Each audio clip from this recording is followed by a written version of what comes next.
There is no amount of convincing that you could do to make me believe that one of my favorite games, Honkai Star Rail, would not only release collaboration characters with one of my favorite IPs, but that they would do it again. If I had a nickel for every time that's happened, something Phineas and Ferb. But I'll be honest, guys, I really thought the first collab character drop was it. I mean, who wouldn't add Rin in an Unlimited Bladeworks collab? She's literally the main heroine and is all over the poster. Well, now that they've added Rin Tohsaka to Honkai Star Rail, my actual favorite anime girl to my favorite gacha game, she's the character that I'm going to be playing the most for the remainder of my days on the Astral Express, which is why you can trust me when I say that this is going to be the best guide for E0 Rin Tohsaka pullers, because in it, I'm going to go over not only how to play her, but also her best relic sets, best light cones, best teams, and whether or not you should pull for Eidolons. So with all of that being said, my name is Braxophone, but Rin can call me anytime. Oh, right, the guide. Yeah, let's get into it.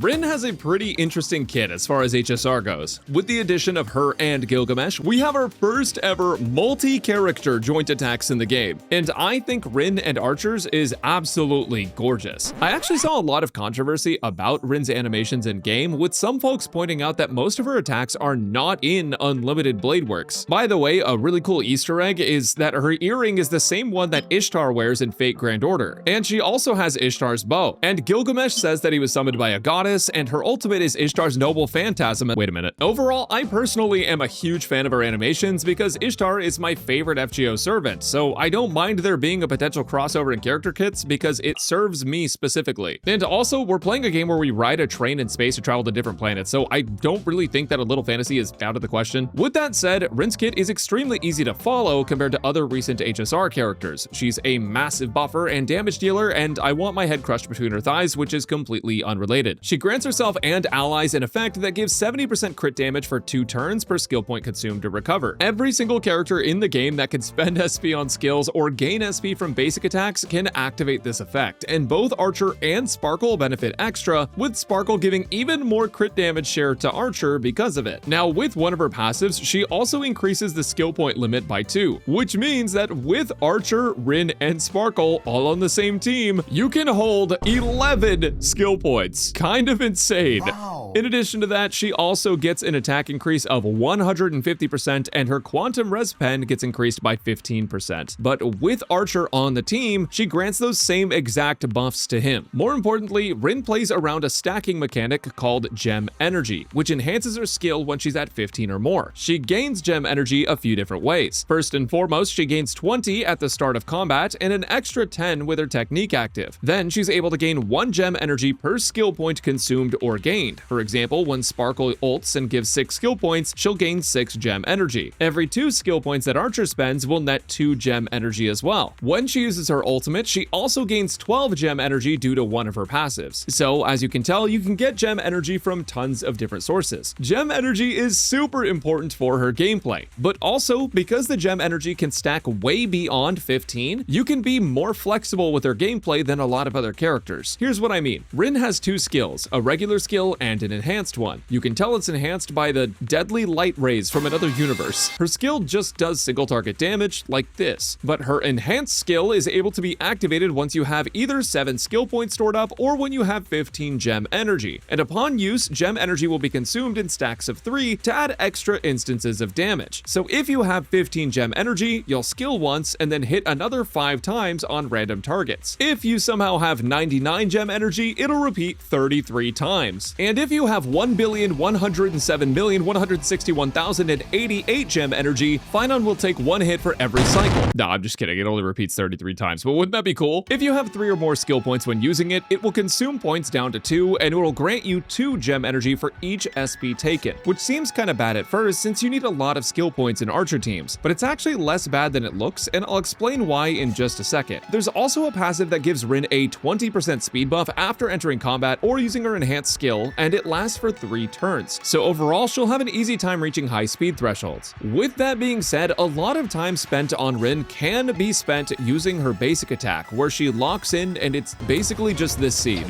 A lot of the time, you'll end up wanting to basic attack on her to save up more gems. To be honest, this is pretty situational, so hopefully just playing her a lot will get you used to it. One of the nice things about Rin playing with Archer is their joint attack, which can activate after Archer uses his skill. If skill points are 3 or lower, or if it's been used 5 times straight, then the joint attack triggers, which dishes out a solid amount of damage and recovers 4 skill points. It can only be triggered once per Rin turn though, so you want to make sure that Rin takes enough actions to be able to refresh it for every Archer turn. Because, quite frankly, missing this animation should be a crime. I almost shed a tear. The joint attack can also trigger Archer's follow-up attack, so you can get an extra skill point off with a whole sequence for 5 SP instead of just 4. Both her skill and her joint attack consume and gain skill points, which means she gets even more gem energy, and overall she feels really solid to play in an Archer team. But that doesn't mean she can't be played as a DPS, and I'll get into that a bit later, because we still have to address the elephant in the room. Who is she? I'm just kidding. Obviously, there's some kind of Ishtar thing going on. If the giant portal to Venus wasn't obvious. Anyways, Rin's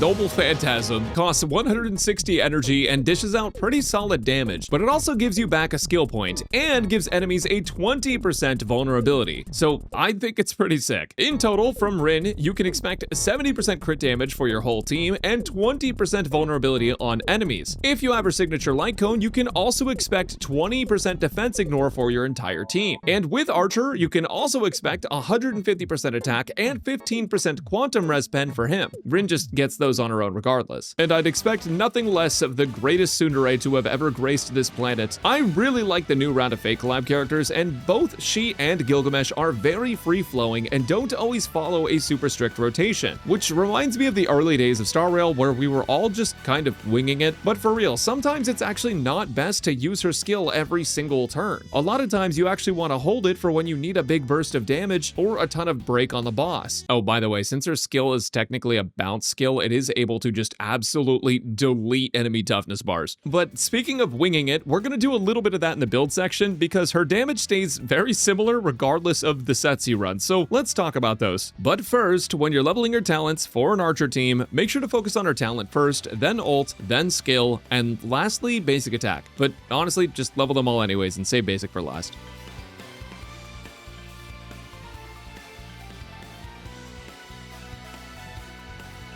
Ishtar has a gem obsession, which kind of makes sense since Rin is an absolute gem, so maybe that's how she keeps ending up in her body or something. But I'm sure someone in the comments already has written out 6 paragraphs of lore about this, so I'm just gonna leave the rest of them. Regardless, she and I clearly have a shared interest in gems, and since Ishtar is the goddess of fertility, she's also more than welcome to fertilize. Right, okay, so basically the thing with Rin is that there is a ton of different sets that work on her, and all of their value changes based on the boss in the team and the speed of everyone on your team, so here's what I recommend doing for those playing her without thinking about how to zero cycle. First off, go ahead and use 4-piece Genius of Brilliant Stars, because it'll increase her quantum damage, but also make her able to ignore up to 20% defense if the enemy is quantum weak. When played with teammates that can shred defense, this gets even more value, and this also includes her light cone, but mostly it's just an old set that still works on pretty much everyone. If you want to hyper-optimize and work out zero cycle clears, you can go for Eagle of Twilight Line, and in the right teams, it can actually be a damage gain over Genius due to the action forward that it gives. But overall, Genius will be easier to manage and better for most people, especially in an E0 setup with Archer. As for planar sets, you can run her on something like Lushaka or Penacony for the extra 5% energy regen and a buff to Archer. Even though you can give her more damage herself, Archer is going to be an overwhelming majority of it on that team, so it's more worth buffing him. There's also City of Converging Stars and Tengoku, but those are newer sets that you're less likely to have farmed overall, and Rudolent Arena can get some value, but it's definitely not going to be better for her at E0 than just buffing Archer. With that said, an optimal E0 Rin is going to be a sub DPS for Archer, and building her with those sets is going to be best. But I have a separate video for E2 Rin as a DPS coming up pretty soon. You should also know that Rin isn't that bad as a sole DPS at E0, and if you want to make her into a main DPS at E0, you would just use Tengoku Livestream Planar set to make sure she gets as much crit damage as possible when she's spending skill points. For her main stats, I highly recommend a crit rate body, speed boots, a quantum damage orb, and an attack percent rope, because it'll net you high damage and you can keep up up your archer synergy. Crit rate makes the most sense because you'll be gaining a ton of crit damage already, so you want to work on getting her crit rate to be more in balance with that. Speed boots will help her act more quickly and refresh her joint attack with archer, and also help her gain energy faster, and her orb and rope are just the best stats for damage. As for substats though, I recommend trying to get her speed to about 131, since with her 20% speed buff, it'll put her around 151 minimum. But everything else is going to be crit rate and damage, and attack percent is also decent. For your DPS builds, running 0 speed with a fast sparkle is fine. So here's a simplified summary of her build that you can reference. And if you're still watching here in the video, let me know who your favorite servant is in Fate Grand Order. And if you don't play that game or you haven't seen the anime, tell me what your favorite Egyptian hieroglyph is.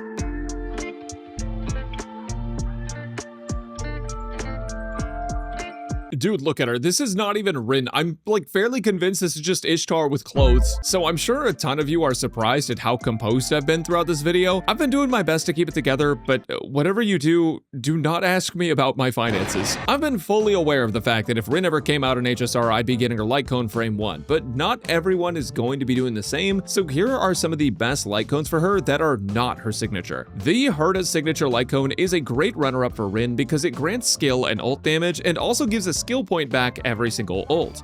Don't keep that in the video. Though I'm not actually sure that a ton of people have that one, so my next recommendation is Today is Another Peaceful Day, which gives damage bonus based on the wearer's max energy up to 160, which is exactly how much max energy Rin has. At max superimposition, it gives 64% damage bonus to her, which is huge. But that one is a Battle Pass exclusive, and you can always opt for the craftable and Herta shop light cones. Eternal Calculus is pretty solid, and The Day the Cosmos Fell is great for its crit damage bonus. I would not recommend Breakfast or Genius's Repose on an E0 version of her, since she may not consistently be defeating enemies with her base damage. She might, but not always, which can lead to the light cones pretty much just being dead. With that said, in a Rin main DPS setup, those can be an okay option. Luckily for me, this light cone shows up in literally every 10 pull I do, and there are some use cases for it as well. Because at S5, it'll give her 32 energy instantly when she enters battle, which can be useful for very specific optimized runs, and it also gives her up to 64% ult damage bonus, which can help a little bit with her personal damage. For those of you wondering, her signature light cone Flickering Stars grants 18% crit rate, and when any ally uses 4 or more skill points during a turn, it gives the wearer a buff that makes all allies ignore 20% of enemy defense, which is just absurd. But also it gives her a 72% skill damage buff, so really crazy stuff. Also, I want to give an honorable mention to Life Should Be Cast to Flames, which can be a defense shredding and battery light cone in archer teams if you've already benched the professor. So with all of that in mind, here's a chart showing the differences in expected E0 damage based on different light cones, and hopefully it will give you a better idea of which ones to invest in. For those looking to use her as the main DPS in the team, there will be a different chart in my DPS Rin video.